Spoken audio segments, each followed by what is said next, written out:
Je vois ma vie un peu comme ça. En réalité, je suis toujours dans la merde. Toujours. Mais c'est que la profondeur qui varie de temps en temps.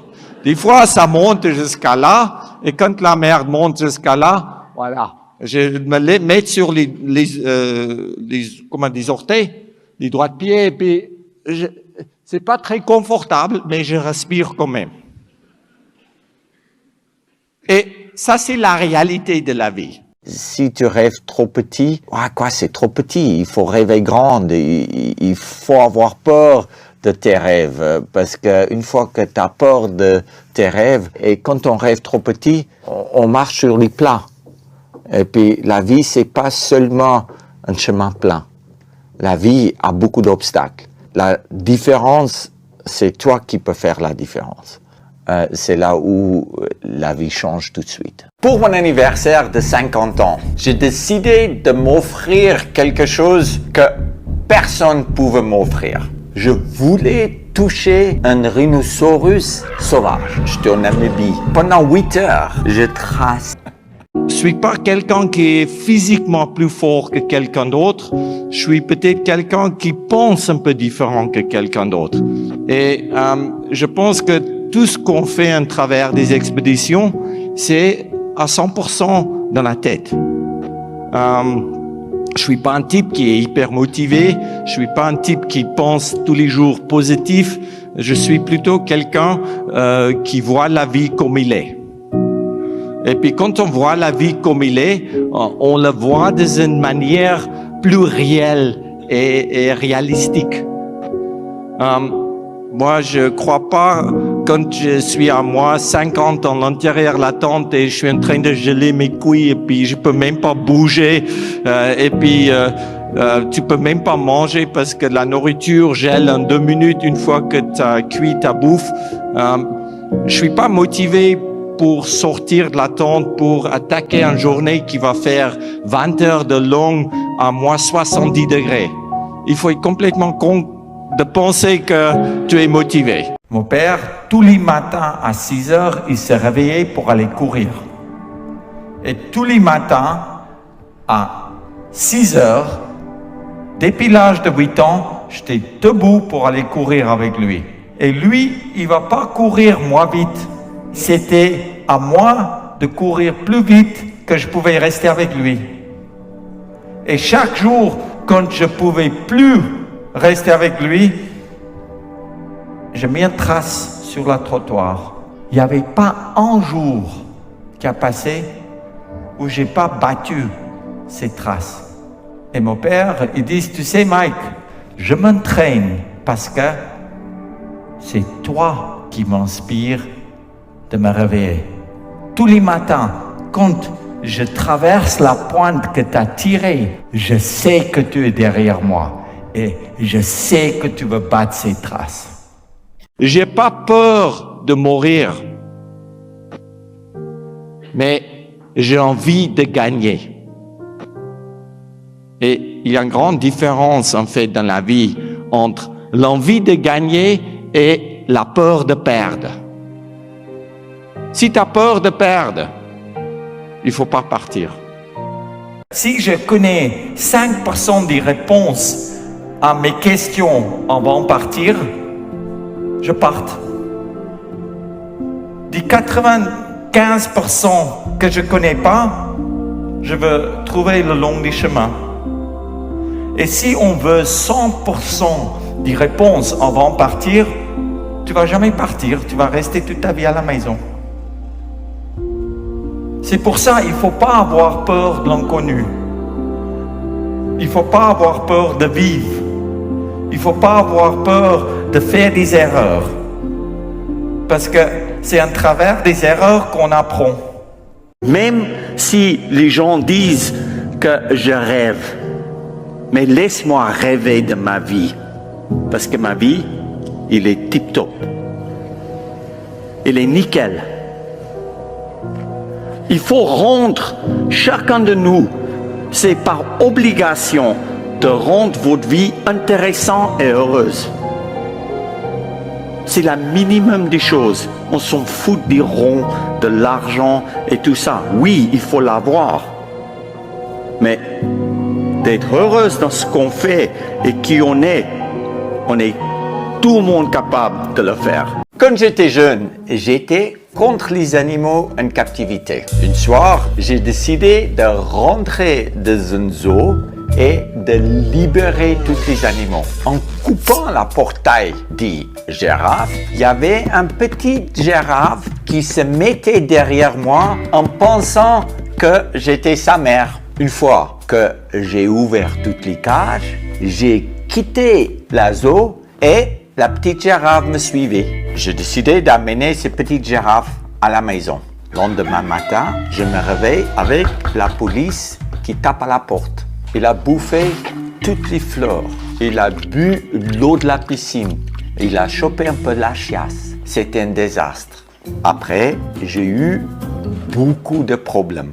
Et la punition, c'était de nettoyer la merde dans chaque cage pendant 6 mois au zoo. Tout ce qu'on a envie de faire dans la vie est là-dedans. Pourquoi? Moi, je pense que c'est possible et lui, il pense que c'est pas possible. Parce que on a peur de perdre, on peut pas gagner. C'est seulement parce que tu veux protéger ce qui est autour de toi que ça te paralyse d'avancer dans la vie. Pourquoi dire non, ça fait chier? Ou quand tu peux dire mais oui, on va faire en sorte que ça marche. Pourquoi on cherche des conflits si on peut trouver des solutions? Pourquoi on déteste si on peut aimer? Je comprends pas. Pour moi, quand on gère nos têtes, on gère notre vie. Et moi, je dis, putain, moi, je vais être comme lui. Je dois être comme lui. Et là, je dis, mais papa, je vais être comme toi. Et lui, il me regarde et dit, mais Mike, tu peux jamais être moi. J'étais un peu déçu. Parce que je voulais être comme lui. Et là, ils me disent, mais écoute Mike, ma vie, elle est comme ça grande. Mais je vois déjà que ta vie est beaucoup plus grande. Tu peux être beaucoup plus fort que moi. Tu peux être beaucoup plus grand que moi. Tu peux inspirer beaucoup plus de monde que moi. Et la différence entre moi et les autres enfants, c'est moi je le croyais. Tout simplement croyais ce que mon père me disait. Rester assise en disant que ça va être difficile, ça va pas rendre la vie plus facile. C'est quand tu t'améliores toi-même que les obstacles deviennent plus petits.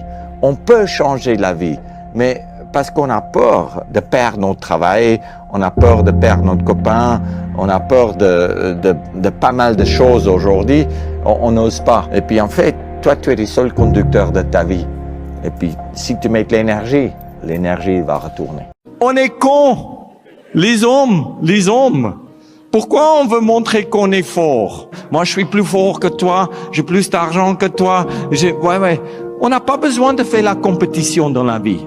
Quand on est content avec ce qui on est, c'est là où la vie devient est beaucoup plus facile. Ça devient facile à vivre. Quand on est tout le temps en compétition, c'est là où la vie est difficile. On pense que Covid, c'est quelque chose qui est la fin du monde. Il faut qu'on arrête, on l'accepte, on prend des précautions et on continue de vivre. Il faut qu'on continue de vivre parce qu'autrement, on est des vivants morts. Que Cathy, ma femme, j'étais gâté d'avoir une femme, mais extraordinaire. J'étais marié 28 ans. Quand je voyais qu'elle était près de sa mort, je disais, mais Cathy, je peux pas vivre sans toi. Je préfère de mourir avec toi. Et là, elles disent, mais quelque chose d'incroyable. Elles disent, mais Mike, tu dois pas mourir avec moi, mais tu peux vivre pour moi. On a ce sentiment que ça peut pas devenir pire, mais ça peut toujours devenir pire.